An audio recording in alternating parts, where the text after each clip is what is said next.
वक्त गाली है, लेकिन बाद में मैंने इसको डिजाइन किया कि जिसके पास वक्त कम हो उसको कम वक्त कहते हैं।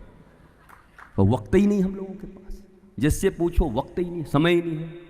तो हम जैसे कम वक्तों के लिए कब कहाँ जाए, तो बड़ी मुश्किल से मर मरा के यहाँ तक आए। हाय हाय कर रहे होंगे कि दुकान बंद है, मकान बंद है, पता नहीं क्या होवेगा।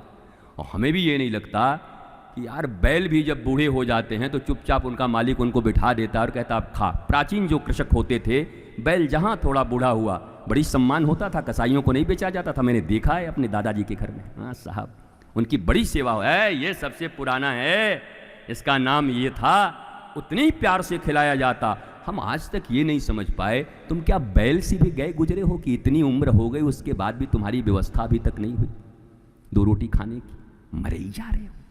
कर्मठ रहो, पर कर्म का मतलब लोगों ने क्या समझ लिया, सिर्फ अर्थ उपार्जन को ही कर्म से जोड़ दिया, अर्थ और काम को ही समझ लिया कर्म। ये धर्म और मोक्ष कहां गया? अगर चतुर्विध पुरुषार्थ बताता है हमारा संस्कृति, हमारा धर्म, तो ये दो के लिए समय कब आएगा तुम्हारे पास? आज कर्मठता का एक ही अर्थ, सक्सेस का एक ही अर्थ, प्रतिष्ठा का एक ही अर्थ, कौन से पद पे कितना रुपया है। सत्य तो ऐसा हो गया है कि अगर कोई साधारण व्यक्ति सत्य को बोले तो लोग स्वीकार करने को तैयार। हस्ती क्या, उसकी हैसियत क्या है? ये भारत की और दुनिया की, भारत के लिए तो इतना लज्जाजनक बात है, जिस भारत में 8 जगह से टेढ़े मेढ़े घर में खाने को भी कुछ ठीक से नहीं है, उन अष्टावक्र को राजा जनक का गुरु माना गया है। आज उस भारत की पूरी व्यवस्था अर्थ के ऊपर आकर टिक गई। जो व्यक्ति पैसे से जितना समृद्ध है वही सत्यवादी है, वही धार्मिक है, वही संस्कृतज्ञ है। तो सुदामा कहां जाएगा? तो अष्टावक्र कहां जाएंगे? तो ये सांवता माली, ये गोरा कुम्हार, ये कबीर जो कपड़े बना बना के बेच रहे हैं, ये कहां जाएंगे? ये रैदास जो अपने जूते बना रहे हैं, वो कहां जाएंगे?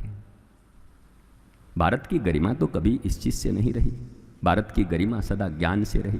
5 वर्ष का बालक ध्रुव ज्ञानी है तो पिता उत्तानपाद प्रणाम करने चले आते हैं। 5 वर्ष के कपिल अगर ज्ञानी है तो माँ देवहूति उनको प्रणाम करने चली आती हैं।